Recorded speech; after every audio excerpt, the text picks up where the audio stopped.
Hola a todos, bienvenidos a este nuevo debate de DentalNet para Gaceta Dental. Soy el doctor Juan Carlos Vara, miembro del Comité Científico de Gaceta Dental y en el día de hoy el programa versa sobre periimplantitis, en el que vamos a querer saber todo lo posible sobre esta enfermedad que hoy en día está en todos los sitios. Para mí es un honor moderar esta mesa con los profesionales de tan alto prestigio a los que deseo agradecer su presencia. Primero, como más lejos, el doctor Mariano Sanz, que es especialista en periodoncia por la Universidad de California, catedrático de periodoncia en la Universidad Complutense de Madrid, de la que es decano. Es secretario general de la Federación Europea de Periodoncia y en el que ha publicado y dictado numerosos artículos y cursos relacionados con periodoncia e implantes a nivel nacional e internacional. En segundo lugar, y más cercano a mí, el doctor Pedro Bullón, que es doctor en Medicina y Cirugía y especialista en estomatología por la Universidad Complutense de Madrid, decano de la Facultad de Odontología de Sevilla desde 2008 y presidente de la Conferencia de Decano de las Facultades de Odontología Españolas, así como catedrático de Universidad de Medicina Bucal y Periodoncia. Y más cercano a mí aún, el doctor Daniel Rodrigo, que es licenciado en Odontología por la Universidad Europea de Madrid, máster en Periodoncia e Implantes de la Universidad Complutense, board en Periodoncia por la Federación Europea de Periodoncia y profesor colaborador del máster de Periodoncia e Implantes de la OCM, así como el que está involucrado en temas de formación e investigación en distintas instituciones. Es un placer tener a tres personalidades tan importantes dentro de la periodoncia con nosotros y que creo que nos van a hablar muchísimo y bien sobre periimplantitis. Yo voy a tratar de conducir esta mesa desde el punto de vista de un recién graduado para saber todo lo que nos puede ofrecer hoy en día la investigación a través de la periimplantitis y cómo conseguir los mejores resultados tanto en prevención como diagnóstico como tratamiento. Y para todo eso, para centrarlo, qué mejor que pediros que una definición para empezar y si podemos saber realmente a día de hoy las dimensiones reales de este problema de salud. ¿Cómo empezar contigo, Mariano, si no te importa comenzar? Bueno, definir periimplantitis es relativamente simple. Es un proceso inflamatorio de carácter destructivo porque se define por la destrucción de hueso alrededor de un implante en función. Y quien define la enfermedad es el proceso inflamatorio. Por eso requerimos no solo que haya destrucción de hueso, sino que haya un proceso de inflamación activo que normalmente lo diagnosticamos por sangrado de los tejidos periimplantarios o por supuración. Y aunque la supuración es característica también, no siempre ocurre. Y aunque decimos que es un proceso infeccioso, probablemente el principal factor etiológico sea infeccioso, pero es un proceso multifactorial donde muchos factores intervienen en el desarrollo y en su patogenia. ¿Qué importante es? Pues mira, tenemos fundamentalmente estudios de muestras seleccionadas. No tenemos un gran estudio de una muestra representativa.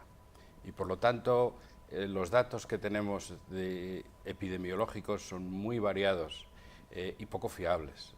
Necesitamos muestras representativas de un país o de una región europea y lo que tenemos son estudios de muestras de conveniencia, es decir, una muestra de una clínica o una muestra de una universidad o una muestra de una determinada institución.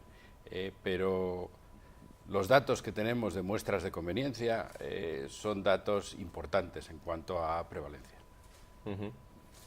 ¿Y qué relación podríamos encontrar, Pedro, entre la periodontitis que siempre hemos estado viendo después de muchos años tratar dientes y la periimplantitis de ahora? La relación es estrecha, de hecho se considera como la flora periodontopatógena la principal responsable también de las periimplantitis. De alguna manera está muy relacionada y también en el sentido de que uno de los grandes factores de riesgo para producir periimplantitis es haber tenido una periodontitis previamente. Por supuesto, ni que decir tiene que esa periodontitis para colocar implantes debe haber sido tratada previamente. A nadie se le ocurre o no está bien hecho si una persona recibe implante o va a recibir implante, no primero hacer una fase biológica en la cual haya necesidad de un tratamiento periodontal. Puede tener un mayor riesgo, lo que no quiere decir que no se tengan por qué poner implantes en un paciente con una periodontitis. tratada adecuadamente. O sea, tratada adecuadamente y en un estado, digamos, de salud, ¿no? En un estado Al igual, de salud, ahí podríamos... la idea que al igual que podemos conservar los dientes en un paciente periodontal con sus riesgos mayores de pérdida de dientes, una periodontitis, que la paciente que no tiene una periodontitis, al igual también los implantes podemos colocarlos y podemos tratarlos y podemos conseguir una rehabilitación a largo plazo. Siempre con la premisa de que los parámetros de cuidado y de tratamiento periodontal se apliquen al paciente periodontal y al paciente que soporta una prótesis sobre implantes. Entonces, Daniel, ¿podríamos hacer una similitud mucositis, perimplantitis, gingivitis, periodontitis? ¿Podríamos hacer esta similitud Bueno, hay casi al 100%? Hay cierta analogía entre la gingivitis y la mucositis, que serían un poco las dos patologías que tendrían mayor paralelismo, y la perimplantitis y la periodontitis. La evidencia apunta a que la mucositis puede ser un paso previo a la perimplantitis, y como han estado explicando el doctor Pedro Bullón, ambas patologías están producidas fundamentalmente por flora periodontopatógena, con otros factores de riesgo asociados, y aunque sí que es verdad que existe una analogía entre ambas entidades, histopatológicamente no tienen un desarrollo exactamente igual. Parece que en la perimplantitis las cosas suceden más deprisa y de una forma un poco más severa, probablemente porque el tejido perimplantario se comporta de alguna forma más como una cicatriz en cuanto a la vascularización, la disposición de las fibras colágenas, no tiene ligamento periodontal. Entonces, bueno, tienen analogías claras, pero, por ejemplo, desde un punto de vista histopatológico no se comportan exactamente igual. Y luego, si me permites, quería también, a colación de lo que ha comentado el doctor Mariano Sanz, yo creo que la perimplantitis efectivamente tiene una definición bastante sencilla, que es un proceso inflamatorio alrededor de los implantes, pero tiene un diagnóstico que no es tan sencillo, porque el definir cuánta pérdida de hueso determina que ese implante tiene perimplantitis. La pérdida de hueso se determina habitualmente radiográficamente. Muchas veces la pérdida de hueso vestibular y palatina no es tan fácil de detectar. Hay pérdida de hueso también por causa iatrogénica durante el fresado, por ejemplo. Es decir, yo creo que la perimplantitis tiene una definición muy sencilla y muy clara, pero tiene un diagnóstico que no es tan claro.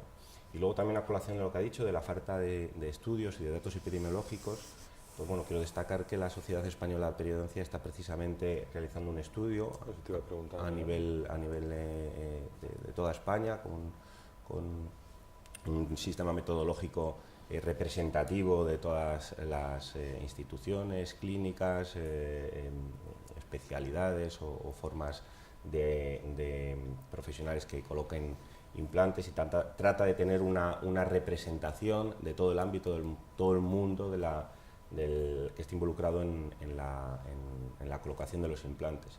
Y luego es un estudio ambicioso porque van a participar más de 100 profesionales, y bueno, esperamos juntar unos 4.000, 5.000, 6.000 implantes. Está con nosotros el doctor Carlos Llodra, que está dirigiendo desde un punto de vista metodológico pues todo el proceso, y la verdad es que los primeros datos los podremos tener a mediados del próximo año. Me gustaría puntualizar un tema importante en el concepto de perimplantitis. Toda esa pérdida ósea se produce una vez realizada la osseointegración. ¿Qué quiere decir? Que a veces se puede colocar un implante y no se produce la osseointegración. Eso no es una perimplantitis, es un fallo de la osseointegración. Por lo tanto, la definición de perimplantitis en tanto en cuanto se haya producido la osseointegración y se haya cargado el implante con una prótesis. Y para saber qué diferencia la pérdida ósea, tengo que tener un punto de referencia. Por lo tanto, el punto de referencia debe ser el momento de cargar el implante mediante una prótesis, hago la radiografía, veo la altura del hueso, y a partir de eso es cuando mido la pérdida de soporte. Por lo tanto, de tener unos puntos de referencia importantes para llegar al diagnóstico. Aparte que, por supuesto, estoy de acuerdo que no están claros los límites en un momento dado. Entonces sería bueno que todos hiciéramos una radiografía cuando fuéramos a cargar este implante. Debemos de hacer en el seguimiento de los implantes un seguimiento radiológico y de profundidad de sondaje en los implantes una vez colocado el implante y cargado con su prótesis. Y a partir de esos datos servirnos de punto de referencia para ver la progresión a lo largo de 5, 10, 15 años. Hay que tener en cuenta que nosotros tenemos y tratamos con implantes a poblaciones pueden tener 20, 30 años. Ese implante el paciente te pide que esté de por vida en su boca, por lo tanto hay que prever la evolución a 20, 40, 60 o 70 años vida de vida del paciente que mantenga esa prótesis sobre el implante. Por lo tanto, tengo que tener un punto de referencia en un momento dado. Bueno. Daniel. Sí, sí es cierto que en los últimos consensos que han realizado sobre diagnóstico y otros y factores de riesgo asociados a la perimplantitis, se ha determinado que el punto de inicio para medir la pérdida ósea radiográfica es el momento de colocar la prótesis, pero a mí me surge una pregunta que quizá me puedan resolver mis compañeros, y es de qué forma se identifica la pérdida fisiológica que se produce alrededor de algunos sistemas de implantes en el momento de la carga, que no corresponde con una patología producida por bacterias, sino corresponde con una reacción fisiológica del hueso ante un gap que puede ser más o menos eficiente. Entonces, si nosotros contamos desde el momento en que se coloca la prótesis y luego se produce una reacción fisiológica y se pierde 1,5 milímetros o 2 milímetros de hueso, ¿en qué medida eso afecta al diagnóstico o no diagnóstico de perimplantitis? Indudablemente, bajo mi opinión, el profesor Sanz, influye el momento de medir, y hay sistemas que tienen una remodelación fisiológica inicial. Lo que ocurre es que esa remodelación fisiológica debe ser realizada o llevarse adelante o producirse, mejor dicho, en los primeros 3-4 meses de la carga. Posteriormente a esos meses de carga, ya la remodelación debería de considerarse un problema ya de pérdida de soporte patológico. El problema es que cada vez nos estamos encontrando, cada vez las casas comerciales nos ofrecen implantes que integran antes, ¿no? y ahora integran en 3 semanas algunas casas. Entonces, ¿cómo lo hablamos? Y si encima es un implante de ese tipo de conexiones que hablamos antes, que luego vamos a hablar a nivel del GAP, todo esto. Entonces, evaluar el punto, hay que elegir un punto, ¿no?, donde hacer, aunque sería bueno y recomendable a todos nuestros compañeros, ¿no?, el realizar esta radiografía antes. ¿Ibas a decir, Mariano? No, quería decir es que todas estas discusiones, quiero decir, son muy válidas desde el punto de vista intelectual, pero lo importante es dónde están los datos, ¿no? Es decir, hay aproximadamente, esto lo ha hecho un estudio que han hecho un profesor sueco, año 2013, 600 sistemas de implantes diferentes en el mundo. Casi ninguno. De los cuales datos de pérdida ósea crestal, pérdida ósea alrededor de implantes, con un seguimiento de 5 años, solamente tienen 3 sistemas de implantes. De los 600, solamente 3. Si analizamos las diferencias de estos 3 sistemas de implantes, que son sistemas de implantes con unas características de diseño muy diferentes, unos tienen conexión interna, otros tienen externa, unos tienen gap, otros no tienen gap, las diferencias pues son aproximadamente de medio milímetro. Y lógicamente aquí estamos hablando de, para definir perimplantitis, de diferencias significativas de pérdida de hueso.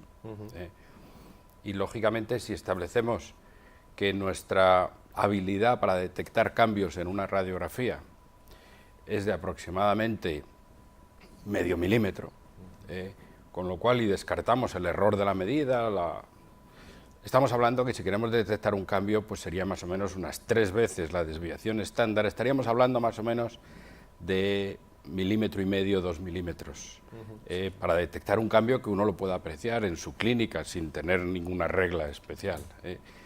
Por lo tanto, yo creo que independientemente del sistema de implantes que utilicemos, yo creo que esta regla, dada en términos generales para todos los sistemas de implantes y sobre todo para todos los protocolos quirúrgicos, porque podemos luego decir es que se hace carga inmediata o se hace implante inmediato. Estamos hablando de la situación estándar. Tú colocas un implante, esperas a que osteointegre más o menos tiempo y luego colocas la prótesis. Pues si decimos como recomendación general al dentista, usted por favor haga una radiografía periapical cuando coloca la prótesis y pone a ese implante en función. Y luego, sucesivamente, tiene ya una referencia para medir cambios. Lógicamente, esa posible remodelación fisiológica pues puede ocurrir en mayor o menor grado, pero cuando vamos a diagnosticar perimplantitis va a haber un cambio significativo entre la radiografía anterior y la radiografía posterior. Y lo que es importante también decirle al dentista, porque aquí hay unas reglas internacionales, es que no puedes estar haciendo radiografías todo el tiempo, porque hay unas reglas de protección radiológica y lo que tenemos que decirle al dentista es que tiene que utilizar la sonda periodontal, que tiene que sondar, evaluar cuando el tejido está inflamado y, lógicamente, si hay sangrado, si hay profundización de esa profundidad de sondaje, si hay supuración, pues entonces tiene que hacer la radiografía. O sea, tiene que detectar el proceso inflamatorio. Y una vez detectado el proceso inflamatorio, entonces se hace la radiografía, se compara con la radiografía anterior y más o menos uno evalúa los cambios. Lógicamente, estas reglas, que son muy sencillas de decirlas, pues no son tan fáciles de implementarle, porque a veces a uno se le olvida hacer la radiografía en el momento de tomar la prótesis, o a veces uno no registra los sondajes cuando uno toma los registros, pero yo creo que si queremos recomendar buenas prácticas, tenemos que ser muy estrictos en cuanto a la documentación clínica que cualquier odontólogo tiene que realizar, independientemente de que haga un implante o una endodoncia o un tratamiento periodontal o cualquier otro procedimiento. La documentación clínica es fundamental. Yo quisiera resaltar un tema a tenor de lo que ha dicho el profesor Sanz, en el sentido de que una de las cosas que tenemos que tener presente cualquier persona que se ponga a hacer implante, que la posibilidad de la perimplantitis existe. Y eso que parece ahora obvio, hace 30 años que los implantes se empezaron a colocar de una manera con base científica, mediados de los años 80, los primeros trabajos de perimplantitis no aparecen hasta el final de los años 90. Por lo tanto, antes todo era éxito, todo era posible y todo era la feliz Arcadia. La realidad es muy dura y muy patente. Para que se hagan un poquito de idea, datos, si uno se pone en PubMed, pone la palabra perimplantitis, los primeros trabajos de perimplantitis aparecen, como digo, a final del año 90. Hace 10 años solo se publicaron 28 casos o 28 trabajos de perimplantitis. En el 2014 llevan aproximadamente cerca de 200. Por lo tanto, el problema está. ¿Qué es lo que se quiere decir? Que cualquiera de esos 600 distintos tipos de implantes, todos y cada uno de ellos pueden tener problemas. Entonces, hay que afrontar esa realidad y hay que hacer frente a esa realidad en el diagnóstico y en el tratamiento y en el consejo terapéutico que le puede dar al paciente. Ya que estás ahondando en esto, ¿tenéis tasas de implantes colocados, tasas por paciente? ¿Existe alguna? Porque he llegado a oír de tasas del 50%, pero también he oído hablar de tasas del 80% en algunos casos. Entonces, ¿tenéis algo? A ver, tasas del 80% hacen más referencia a la prevalencia de mucositis que no perimplantitis. De todos modos, como la definición exacta de perimplantitis no ha estado más o menos consensuada hasta hace pocos casi meses, pocos años, el problema es que la definición de perimplantitis afectaba en los estudios previos a la prevalencia y la incidencia, que hay menos datos de incidencia, pero a la prevalencia de perimplantitis. Entonces tenemos una horquilla, también según se mire si la prevalencia a nivel del implante o a nivel del paciente, pero bueno, el workshop del 2008 hablaba que más o menos entre una cuarta parte y la mitad de los pacientes tratados con implantes, es decir, entre el 25 y el 50%, desarrollan perimplantitis en un tiempo promedio aproximadamente de unos 10 años, que es una prevalencia francamente alta, a lo que se suma lo que comentaba el doctor Mariano Sanz, de que existen además pocos estudios de pocos sistemas de implantes que realmente evalúen la realidad de esta patología a largo plazo. Es decir, de las 600 casas que hay en el mundo y alrededor de casi 250, 300 que hay en España, pues hay muy poquitas. Hay un estudio clásico también de Jogstad que lo que evalúa son todas las casas comerciales, que me parece que evalúa 300 o 250 casas comerciales, y solo hay 6 casas, me parece que concluyeron en el artículo, que tuvieran una documentación suficiente. Por lo tanto, sabemos la prevalencia de la perimplantitis con unos diagnósticos difusos sobre lo que es la realidad de la perimplantitis, con pocos sistemas de implantes y con una horquilla de prevalencia. También depende de las muestras que se evalúen, es decir, no es lo mismo estudiar la prevalencia de la perimplantitis, que era también lo que comentaba inicialmente el doctor Mariano Sanz, en una población solo de pacientes periodontales, en una clínica privada, en un instituto tipo universidad. Entonces, pues la prevalencia varía sustancialmente, pero podríamos estar hablando, en un estudio reciente de Monbelli, que aproximadamente alrededor del 20% de los pacientes en un periodo de 5 años tienen al menos alguno de sus implantes con periimplantitis. Quisiera dar, abundando lo que ha dicho el doctor Rodrigo, de un dato que escuché hace poco, que en España se calcula que se hayan puesto aproximadamente, una fecha de hoy, son cifras un poco en el aire, pero unos 800.000 implantes. ¿Qué significa? Si se han puesto 800.000 implantes, con esa proporción del 20%, ya podemos ver cómo el problema está ahí. Si no lo está, lo va a estar. Incluso viendo con buenos ojos, que tengamos en consideración no solamente los pacientes que tengan periimplantitis, sino los que se pierden de eso, todos los estudios hechos en estudios reglados abundan sobre un 4 o un 5% de fracasos, no tasa de éxito, fracaso de implante. Se han puesto en España 800.000, el 5% estamos hablando de una cifra de 30 a 40.000 implantes que puedan perderse. Por lo tanto, esos son cifras y datos en los cuales nos pueden hacer una idea clara del problema, dónde está y dónde puede hacer el odontólogo y el estomatólogo su mecanismo de tratamiento y de diagnóstico. No, a mí me gustaría un poco desdramatizar, pero desde el punto de vista del razonamiento, es decir, ¿qué esperamos? Es decir, evolutivamente nosotros, como todos los vertebrados, tenemos dientes. Y los dientes es la única superficie de cualquier orificio en el cuerpo humano que no se descama y por lo tanto donde se pueden adherir bacterias. Y evolutivamente los dientes se han desarrollado en una forma para que podamos llegar a limpiarlos. No hay supraestructuras, no hay... Y con nuestros dientes tenemos más o menos una prevalencia de periodontitis severa del 10% de la población. Periodontitis moderada, aproximadamente un 30% de la población adulta, porque esto es un proceso acumulativo a lo largo de los años. Ahora de repente colocamos implantes, que es un tornillo de titanio, que se coloca en los maxilares y con un componente transmucoso que va unido a una prótesis. Por lo tanto, es una superficie que no se descama igualmente. Y es una superficie, sobre todo, cuando estamos hablando de superficies rugosas, superficies mecanizadas, donde las bacterias se adhieren maravillosamente. Y además es una superficie porque hay prótesis donde es muy difícil de higienizar porque no llegamos con nuestros instrumentos. Y estamos hablando de procesos destructivos periimplantitis un 25-30%. No parece razonable. Lo que a mí me parece que sería absurdo es pensar biológicamente que esto no fuera a ocurrir. Los pioneros parecía que pensaban que esto era la panacea y nos estamos dando cuenta de que... Eso, y abundando y reforzando lo que ha dicho el profesor Sanz, hace que sea necesario los mismos conceptos de mantenimiento y de tratamiento periodontal que se dan al paciente con periodontitis, se tienen que aplicar necesariamente al paciente que ha sido tributario en tratamiento con implante. Eso es importante que quede bien claro. Al igual que quizás, sea un poquito exagerar, pero puedes venir bien para dar idea del problema, con el paciente periodontal te casas con él de por vida porque necesita un mantenimiento por vida, con el paciente de implantes necesita un mantenimiento.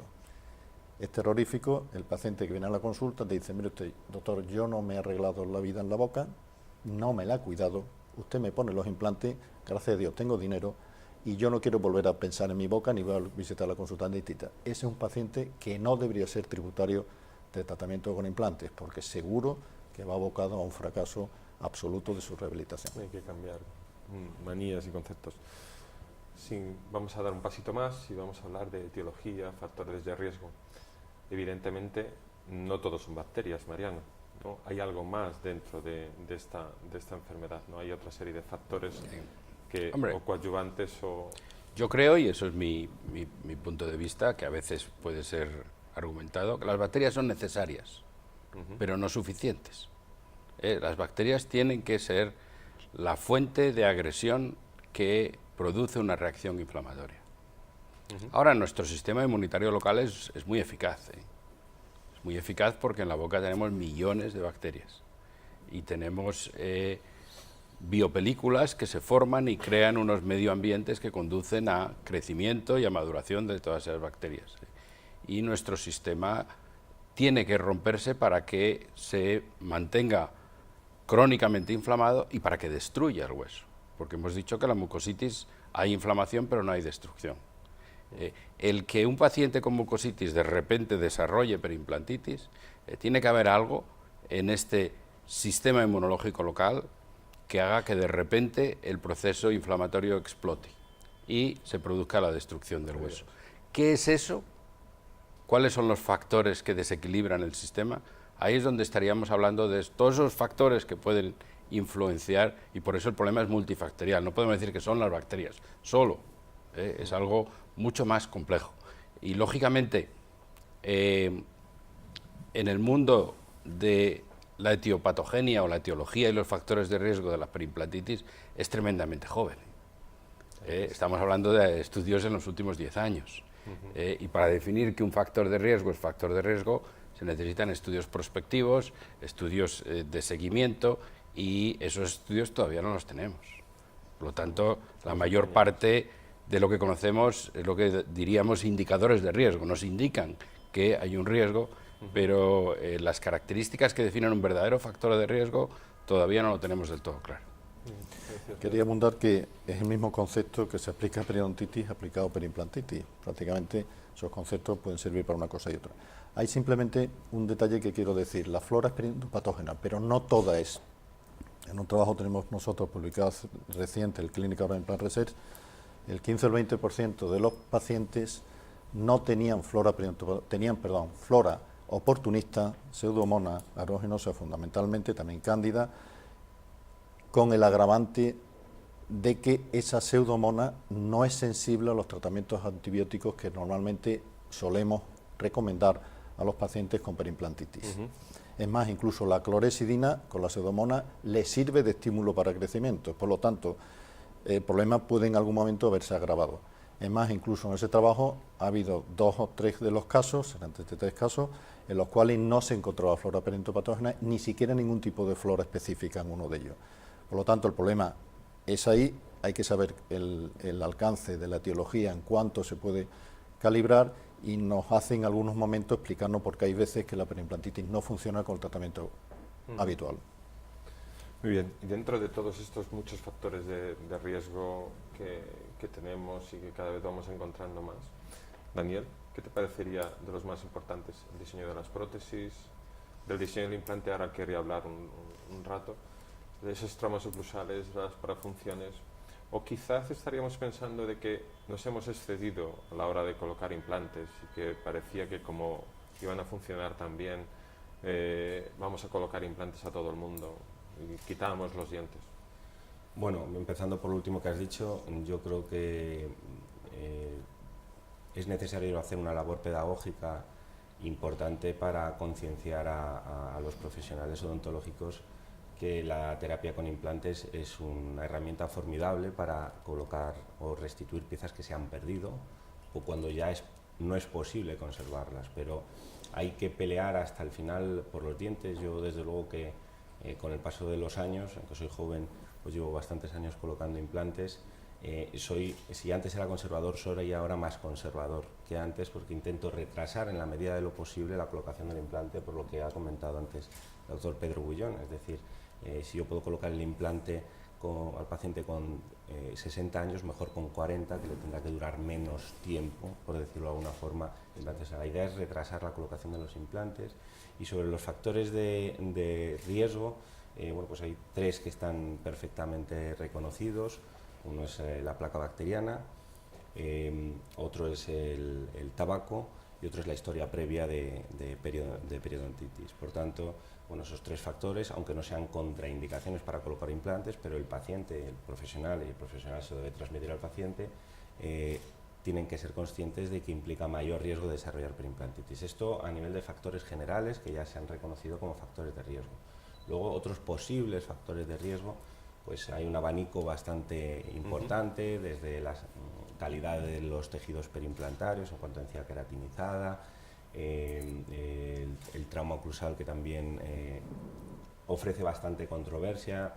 Hasta ahora la literatura sobre este punto bastante controvertido, que es el trauma oclusal, pues todo apunta a que no es un factor crítico a la hora de desarrollar perimplantitis. Sí podría estar de alguna forma asociado cuando hay placa, como explicaba el doctor Sanz, y hay un trauma oclusal muy exagerado, sí que podría resultar en algo más de pérdida de hueso, pero está claro que la condición fundamental para que se desarrolle la perimplantitis es la presencia de bacterias.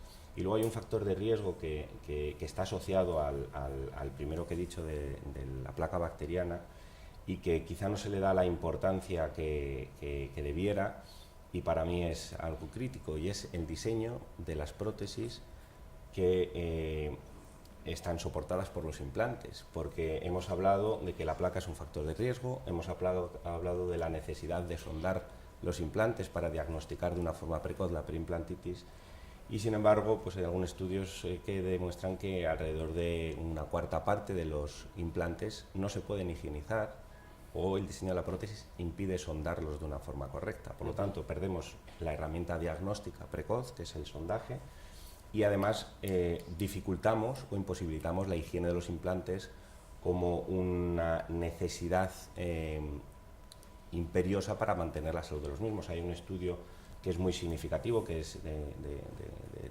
Serino, y en este estudio clasifica las prótesis en prótesis higienizables y prótesis no higienizables. Dentro de las prótesis higienizables, pues alrededor de un 20% desarrolla perimplantitis. Dentro de las prótesis no higienizables, más de la mitad desarrollan perimplantitis. Por lo tanto, bueno, pues entra a colación de la necesidad de controlar la placa, el realizar diseños de prótesis que sean higienizables.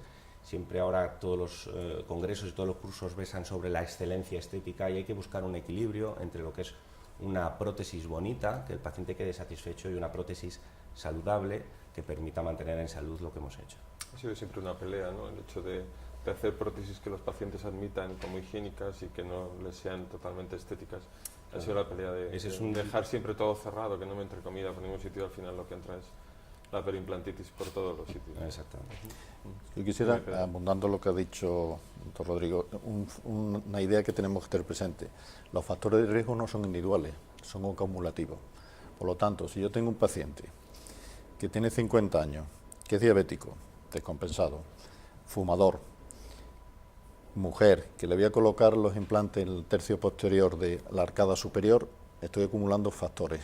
Ahí tengo todas las papeletas posibles para que tenga problemas. Por lo tanto, hay que mirarlo con mucho cuidado en todos esos conceptos que son acumulativos y problemáticos. Y el paciente, hay veces que tenga que decirle al paciente, esto se hace pero con un riesgo casi de la mitad que podamos tener problemas. Okay. Vamos al diseño del implante un poquito, Mariano. Rugosidad, más, menos rugosidad, conexión externa, conexión interna, prótesis cementadas, prótesis atornilladas. No. Unos echan la culpa a otros. Sí, es decir, nosotros como profesionales no podemos elegir al paciente, es el paciente el que elige venir a que nosotros le tratemos. Pero nosotros como profesionales sí que podemos elegir al implante y sí que podemos elegir el diseño de la prótesis, ¿no? Entonces, dentro de este gran marco de factores o indicadores de riesgo, los hay lógicamente asociados al paciente, y ahí tenemos que trabajar con el paciente, sobre todo aquellos que puedan modificarse por su comportamiento, como es la higiene, como es el tabaco. Es decir, el paciente no puede modificar el que haya tenido periodontitis, eso lo ha tenido o su ADN pues es el que es. Y nosotros podemos elegir el implante. Entonces, ahora mismo hay una gran controversia sobre la superficie del implante. Básicamente hay tres tipos de superficies. Superficies que llamamos lisas, que no son lisas, pero que llamamos lisas.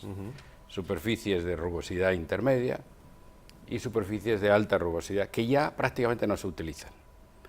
Y dentro de la superficie de rugosidad intermedia, que son las que prácticamente todos los sistemas de implante tienen, hay muchas características. Y hay incluso una situación intermedia, que es lo que se llaman las superficies híbridas, donde la parte más coronal es lisa y la parte más apical puede ser más rugosa.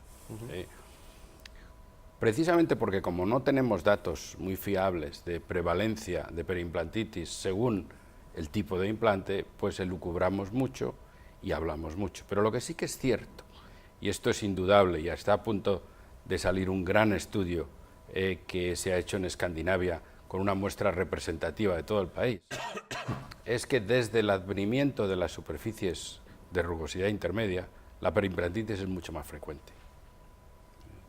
Y lo que sí que es cierto es que desde un punto de vista biológico, las superficies rugosas están diseñadas para atraer a los osteoblastos, a las células que forman hueso.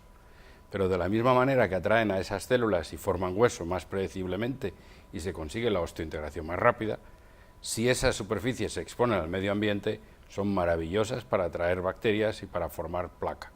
Y de hecho sí que hay ya estudios, y de hecho nosotros tenemos un estudio publicado muy recientemente, donde con sistemas de biofilm in vitro en el laboratorio, el biofilm sobre las superficies rugosas es que le encanta, le apasiona. Por ello, lógicamente, es decir, los sistemas de implantes nos plantean, oiga, es que la superficie rugosa no está diseñada para estar al exterior, está diseñada para estar enfrente del hueso. Pero eso es un supuesto teórico muy bonito, porque hay muchas circunstancias por las que puede el collar del implante exponerse. Y aquí sí que es verdad que hay sistemas donde tienen cuellos pulidos de mayor o menor altura, y estos cuellos pulidos de mayor o menor altura de alguna manera protegen para que la parte rugosa del implante esté más protegida dentro del hueso. Y esa es nuestra elección. Nuestra elección tiene que ser elegir el sistema de implante que más se adapta a proteger ese implante de verse contaminado por las bacterias. Exactamente igual que el tema de las prótesis cementadas y atornilladas. Hay estudios que nos demuestran clarísimamente que incluso con las medidas más pulcras siempre queda algo de cemento ahí dentro. Y ese cemento que queda ahí dentro, pues lógicamente se va a ir degradando, va a crear un espacio que se va a contaminar. Pues si nosotros sabemos que esto es así, pues parece razonable que busquemos soluciones donde no haya cemento, evitarlo. Pero ahí eso sí que es nuestra elección. Y probablemente, que todavía no hemos empezado a tomar ese tipo de decisiones, pues tengamos que decidir sistemas de implantes diferentes dependiendo del individuo que tenemos enfrente. Y de la zona donde vayamos a trabajar. Y eso, quien nos está modificando esta manera de pensar precisamente son las complicaciones biológicas, es decir, las enfermedades periimplantarias. Pero es demasiado pronto, todavía no tenemos guías claras de trabajo. Lo que sí que tenemos son unas indicaciones claras, y es que cuando se expone la superficie rugosa de un implante al medio ambiente bucal se contamina. Y además no solamente se contamina, sino si nosotros lo limpiamos, se recoloniza rapidísimamente. Pedro, te ha tocado la perla, empezar por la perla de todo esto que es el tratamiento.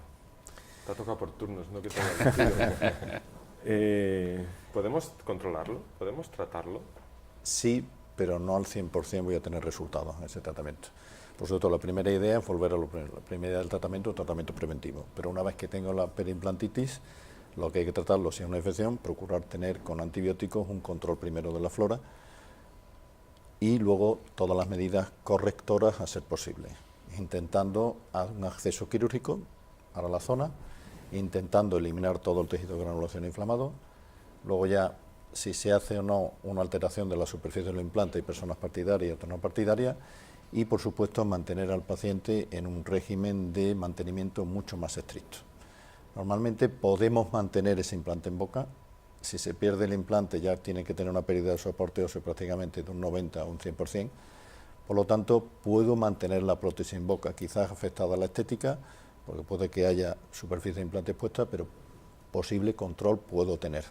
Sin una seguridad absoluta, pues también los datos ahora mismo no son fiables al 100%, no estudio a largo plazo de la efectividad de un tratamiento de uno sobre otro, pero que sí puedo hacer cosas en la medida de lo posible y mi capacidad de resolverla.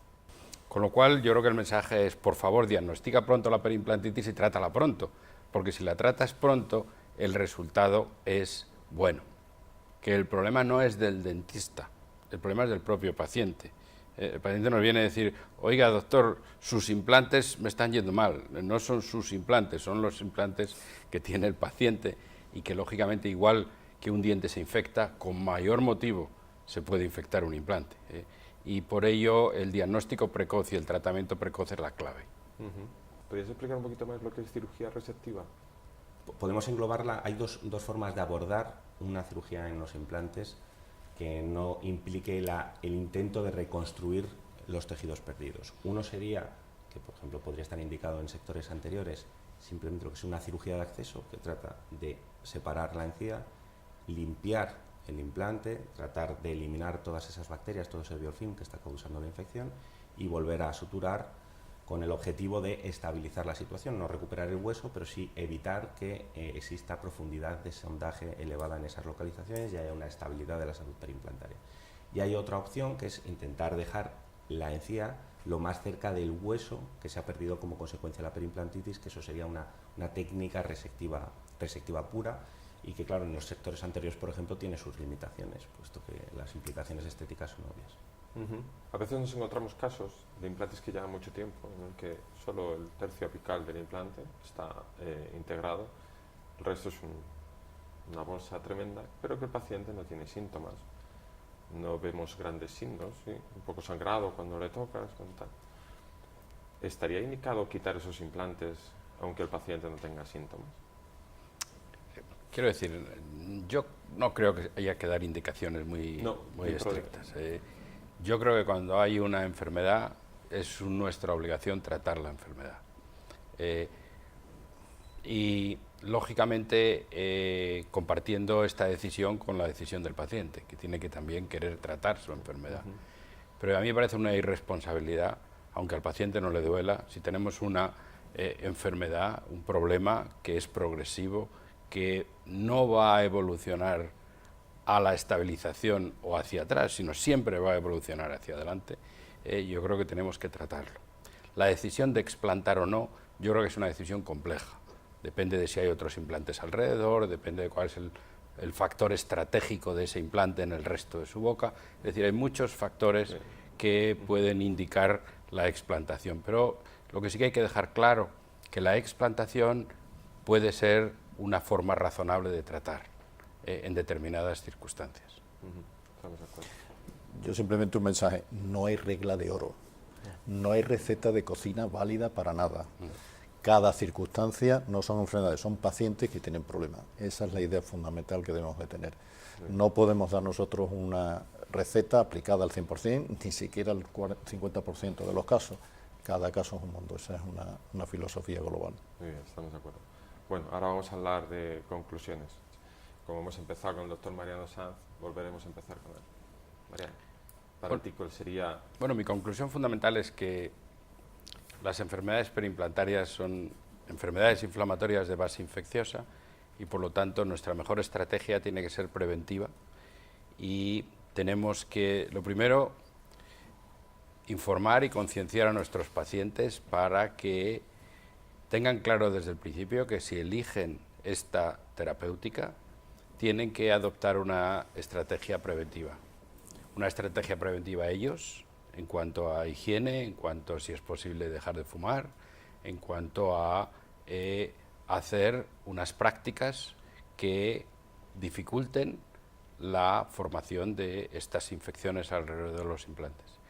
Esa es la responsabilidad del paciente, pero nuestra responsabilidad como profesionales cuando elegimos esta terapéutica dentro de nuestro plan de tratamiento, pues tiene que ser igualmente una actitud preventiva en cuanto al diseño de las restauraciones, en cuanto a la planificación y la organización de las visitas de mantenimiento, en cuanto a tener una estructura profesional dentro de nuestra consulta que permita estas visitas profesionales preventivas a muchos pacientes durante muchos años.